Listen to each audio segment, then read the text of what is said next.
இன்னைக்கு movie ஸ்பாட்லைட்ல X-Men hero வூல்வரின் சின்ன வயசுல அவர் செஞ்ச தவறுக்கு பிறகு அவர் வாழ்க்கையில என்ன ஆகுது, சாதாரண லோகனா இருந்தவர் வூல்வரினா எப்படி மாறினாரு அப்படின்றத இந்த வீடியோல பார்க்க போறோம். அதே போல அவருடைய காதலி கைலாவை லோகனுடைய அண்ணன் கொன்ன பிறகு அவரை பழிவாங்க லோகன் தன்னை எப்படி மிக சிறந்த ஆயுதமா மாத்திக்க போறாருன்றதையும் இந்த வீடியோல நம்ம பார்க்க போறோம்.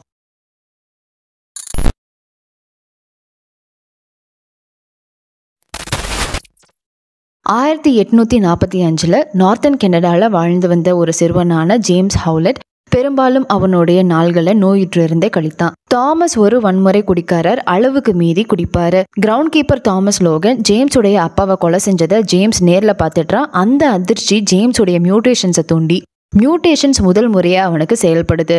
ஜேம்ஸ் உடைய மியூட்டேஷன்ஸா எலும்புகள்ல இருந்து நகங்கள் உருவாகுது. அதை வச்சு ஜேம்ஸ் தாமஸை தாக்க, தாமஸ் சாக போற அந்த நேரத்துல தான் அவரு தன்னுடைய உண்மையான அப்பான்னு ஜேம்ஸுக்கு தெரிய வருது. அவனுடைய மாற்றத்தை கண்டு திகைத்து போன அவங்க அம்மா இனி அவன் கூட பழக மாட்டாங்கன்னு தெரிஞ்ச பிறகு ஜேம்ஸ் வீட்டை விட்டு ஓடிடுறான். அப்பா வழியில வந்த தாமஸ் உடைய முதல் மகனான விக்டர் கிரீடோ ஜேம்ஸ் லோகனுடைய அண்ணன். வீட்டை விட்டு ஓடுற ஜேம்ஸை சந்திச்சு 2 பேரும் சேர்ந்து மியூட்டன்ஸை வேட்டையாடுறவங்கள்ட்ட இருந்து தப்பி ஓடுறாங்க. கிட்டத்தட்ட 100 வருஷம் இராணுவத்துல இருந்து பல போர்கள்ல பங்கேற்கிறாங்க. குறிப்பிடத்தக்க Korean war, Vietnam war, world war, American civil வார்ல கூட பங்கு பெற்று போராடி இருக்காங்க. ஜேம்ஸ் லோகனுடைய மியூட்டன் பவர் என்னன்னா அவரை யாராலையும் அழிக்க முடியாது. பல முறை தோட்டாக்கள்ல பீரங்கியால தாக்கப்பட்டு இருந்தாலும் அதையும் எதிர்கொண்டு உயிரோட தான் இருக்காரு. விக்டர் நாளாக போர் புரியறதையும் உயிரை கொல்றதையும் ரசிக்க தொடங்குறாருன்றத ஜேம்ஸ் கண்டுபிடிக்கிறான். இப்படிதான் 1973 விக்டர் ஒரு கிராமத்து பெண்ணை துஷ்பிரயோகம் செய்ய போய் அதை தடுத்த அவருடைய மேல் அதிகாரியையும் விக்டர் கொன்னுடுறாரு. சோல்ஜர்ஸ் எல்லாரும் சுத்தி வளைச்சு விக்டரை தாக்க போகும்போது ஜேம்ஸ் அவங்கள தடுத்து விக்டரை காப்பாத்துறாரு. அதனுடைய விளைவா அவங்க 2 பேருக்கும் மரண தண்டனையை விதிக்க அவங்க துப்பாக்கி சூடுல இருந்தும் தப்பிக்கிறாங்க. துப்பாக்கி தோட்டாவால கூட அழிக்க முடியாத அவங்க 2 பேரையும் இப்போ மிலிட்ரி கஸ்டடியில வச்சிருக்காங்க. மேஜர் வில்லியம் ஸ்ட்ரைக்கர் அவங்க 2 பேரையும் சந்திச்சு அவர் உருவாக்குற டீம் 10ல சேர்ந்துக்க சொல்றாரு. அந்த டீம்ல அவங்கள போலவே பல மியூட்டன்ஸ் இருந்தாங்க. மார்க்ஸ்மேன் ஏஜென்ட் ஆன zero, கத்தானா வீல்டிங் mercenary wired Wilson, teleporter ஆன ஜான் பிரைத், மிகவும் வலிமையான அழிக்க முடியாத ஆளா இருந்த ஃப்ரெட் டியூக்ஸ், டெக்னோபாத் ஆன கிறிஸ் பிராட்லியும் இருந்தாங்க. டீம்ல லோகனும் விக்டரும் சேர்ந்த பிறகு நைஜீரியால இருக்க லகோஸ்ல ஸ்ட்ரைக்கர் அவங்கள வைர வியாபாரி உடைய கோட்டையை குறிவைக்க டீமை கூட்டி போறாரு. வியாபாரிட்ட அடமாண்டியம்ன்ற விண்கல்ல இருந்து கிடைச்ச ஒரு சின்ன பகுதியை காமிச்சு அதை பத்தி விசாரிக்கிறாரு. அது ஆப்பிரிக்கால விளைந்திருக்கிறதா சொல்ல, அங்க ஆப்பிரிக்கால ஆழமான உள்நாட்டுல அமைந்திருக்கிற சமூகத்தை கண்டுபிடிச்சு விண்கல் விழுந்த இடம் எங்கன்னு கேட்டு விசாரிச்சு மக்களை துன்புறுத்துறாங்க. விண்கல் பத்தி முழு விவரத்தையும் தெரியாத கிராமத்து மக்களை கொல்ல சொல்லி ஸ்ட்ரைக்கர் விக்டருக்கு உத்தரவு கொடுக்க பெண்கள், குழந்தைகள் உட்பட எல்லாரையும் கொண்டு மோசமான நடத்தையை கொண்டிருந்த டீம்ல ஒருத்தரா இருக்க விரும்பலைன்னு ஜேம்ஸ் லோகன் டீமை விட்டு விலகி போறாரு. இப்போ 6 வருஷத்துக்கு பிறகு லோகனுக்கு கைலா சில்வர் ஃபாக்ஸ்னு ஒரு காதலி இருந்தாங்க. லோகனோ மரமுற்றம், அதாவது வூட் யார்ட்ல வேலை பார்த்துட்டு வராரு. விக்டர் பிராட்லியை சந்திக்கிறாரு. ஆனா பிராட்லி விக்டரை எதிர்கொள்ள பயப்படுறாரு. இத்தனை வருஷத்துக்கு பிறகு லோகனை ஸ்ட்ரைக்கர் சந்திச்சு வில்சன் பிராட்லி கொல்லப்பட்டதாவும் யாரோ ஒரு குழு உறுப்பினர்களை கொல்றதாவும் ஸ்ட்ரைக்கர் லோகனுக்கு தெரியப்படுத்துறாரு. அதே நேரத்துல அந்த குழு உறுப்பினர் விக்டர் தானும் குறிப்பிடுறாரு. ஆனா லோகன் இது எதையுமே கண்டுக்காம அமைதியா போயிடுறாரு. ஒரு நாள் லோகனும் கைலாவும் அவங்களுடைய வீட்டுக்கு போயிட்டு இருக்கிற வேலையில ரோட மறிச்சு நின்று ஒரு நபர் பேசிட்டு இருக்காரு. அவரை ஒதுங்க சொல்லி லோகன் கேட்கிறாரு. அந்த நபர் தேவையில்லாத பிரச்சனை பண்ணி சண்டைக்கு வர கைலா சரியா அந்த நேரத்துல அவரை தொட்டு சமாதானமா போக சொல்லி கேட்கிறா. லோகன் கைலாட்ட எப்படி அவரை சமாதானப்படுத்தினு கேட்க கைலா அது பெண்களுக்கு நேச்சுரலா இருக்க கிஃப்ட்னு சொல்லிடுறா. இதை தொடர்ந்து கொஞ்ச நாள்கள்லயே விக்டர் கைலாவை கொன்னுடுறான். அதுவே லோகன் விக்டரை பழிவாங்கிறதுக்கான தூண்டுதலா மாறிடுது.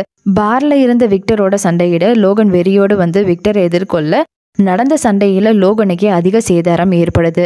விக்டரும் லோகனும் ஒருத்தர் கொல்ல முடியாது. அதனால சண்டையும் முடிவு பெறல. விக்டரை பொறுத்தவரை லோகன் அழிக்க முடியாத ஆளா இருந்தாலும் கைலா இத்தனை நாள் லோகனுடைய மிகப்பெரிய திறனை அடைய முடியாம தடுத்துட்டு இருந்ததா விக்டர் உணர்ந்திருந்தாரு. சண்டையில விக்டர் லோகனுடைய நகங்களை உடைச்சிடுறாரு. லோகன் இப்போ தானே போய் ஸ்ட்ரைக்கரை சந்திச்சு விக்டரை எப்படி தோற்கடிக்கலான்னு கேட்கிறாரு. ஸ்ட்ரைக்கரோ 6 வருஷத்துக்கு முன்னாடி ஆப்பிரிக்கால அவங்க தேடி போன விண்கலை கண்டுபிடிச்சிட்டதாவும் அதுல இருந்து அடமாண்டியம்ன்ற மெட்டலை எக்ஸ்ட்ராக்ட் பண்ணியிருக்கிறதா சொல்றாரு. லோகனுடைய ஸ்கெலிட்டன்ல இன்டெஸ்ட்ரக்டபிள் மெட்டலான அடமாண்டியமை செலுத்திட்டா விக்டரை வீழ்த்திடலான்னு சொல்ல லோகனும் அதுக்கு சம்மதம் தெரிவிச்சு சிகிச்சைக்கு தயாராகிறாரு. கைலா சொன்ன கதையை பின்தழுவி அவளுடைய ஞாபகார்த்தமா தன்னுடைய பெயரை மாத்தி வூல்வரின்ற பெயரா எழுதப்பட்டு புது டேக் வேணும்னு லோகன் கேட்கிறாரு. இந்த கதையை டிஸ்கிரிப்ஷனில் கொடுக்கப்பட்டிருக்க ஷார்ட்ஸ் லிங்க் மூலமா நீங்கள் தெரிஞ்சுக்கலாம். இந்த ப்ராசஸை விஸ்டாண்ட் பண்ணக்கூடிய ஒரே நபர் லோகன் தான்றதை நல்லா தெரிஞ்சு வச்சிருந்த ஸ்ட்ரைக்கர் லோகன் மேலே இந்த சிகிச்சையை செலுத்தி வெற்றிகரமாக முடிச்ச பிறகு இனி லோகனை ஸ்ட்ரைக்கர் அவருடைய பயன்பாட்டிற்கு ஏற்ப லோகனுடைய டிஎன்ஏலேருந்து வெப்பன் 11 தயாரிக்க லோகனுடைய ஞாபகங்களை அழிக்க முடிவு செஞ்சு லோகனுடைய ஞாபகங்களை அழிக்க சொல்லி உத்தரவு கொடுக்கிறாரு ஸ்ட்ரைக்கர். அதை கேட்டு வோல்வரின் அங்கிருந்து தப்பி போறாரு. ஜீரோட்ட சொல்லி ஸ்ட்ரைக்கர் வோல்வரினை பின்தொடர சொல்றாரு.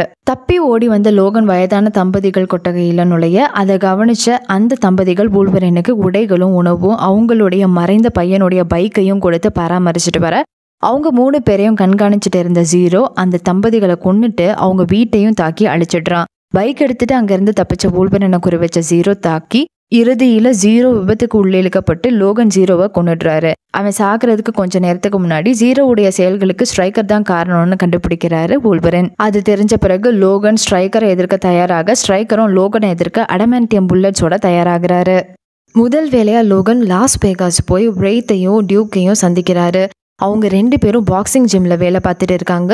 டியூக்ஸ் குற்ற உணர்ச்சியால உணவு உண்ணும் மோகத்தின் விளைவா உருவத்துல ரொம்ப பெருசா மாறி இருக்காரு.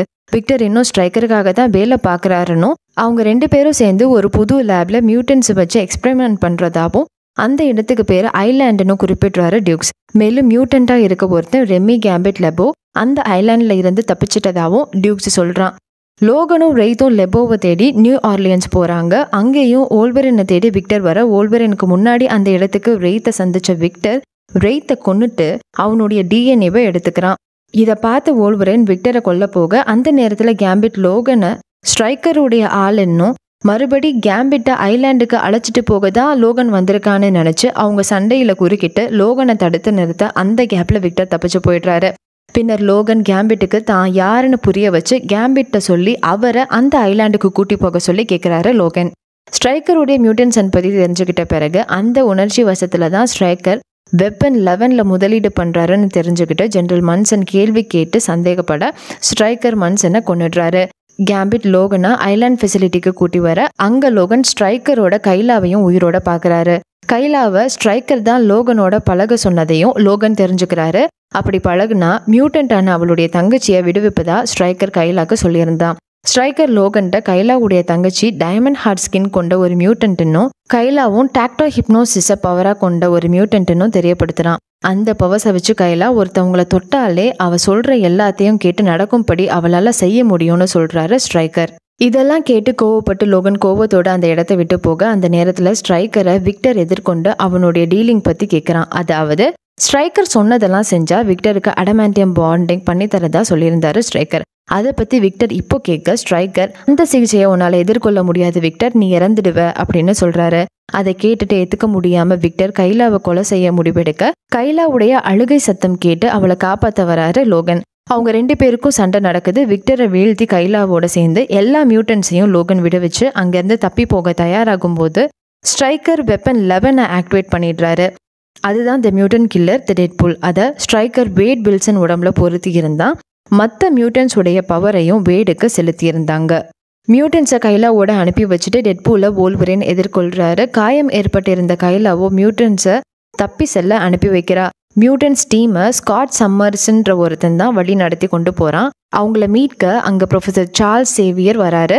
மியூட்டன்ஸை வரவேற்று அவங்களுக்கு அடைக்கலம் கொடுக்க கூட்டி போறாரு. டெட்பூலும் லோகனும் சண்டை போட்டுட்டே அந்த பிளான்ட்டோட கூலிங் டவர்ஸ் உச்சிக்கு போறாங்க. சண்டையில சாகர நிலைமைக்கு தள்ளப்பட்ட லோகனை விக்டர் தான் காப்பாத்துறாரு.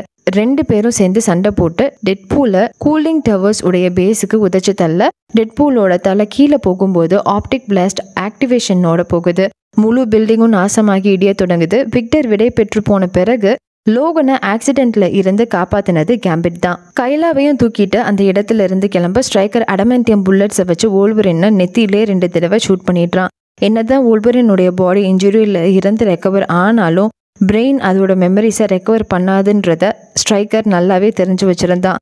கைலாவையும் கொல்ல வரும்போது கைலா அவளுடைய பவர்ஸ் மூலியமா ஸ்ட்ரைக்கரை தடுத்து ரத்தம் வரும் வர அவனை நடக்கும்படி அவ செஞ்சிட்றா.